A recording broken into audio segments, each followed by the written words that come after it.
You have been using your TikTok account over the couple of months or days, and you discover that all the content you have viewed or you are watching, they are restricted. I mean, you cannot watch adult content.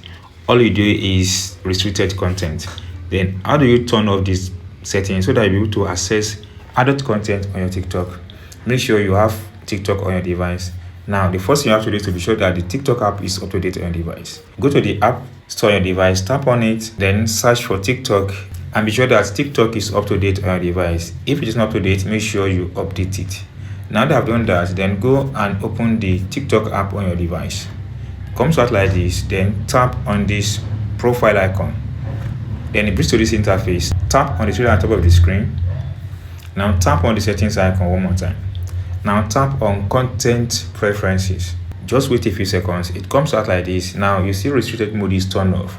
If your is turned on, that is why you are unable to watch the adult content on TikTok. Tap on it. Once tap on it, then go ahead and tap on turn off button. Provide a simple reason you want to turn it off, then submit. In a few seconds, guys, you'll be able to have this option that says restricted mode is turned off. That's all. If you enjoy what I've explained this video, if you don't subscribe, please take a few seconds. It's free of charge. Subscribe and don't forget to like and share this video with others.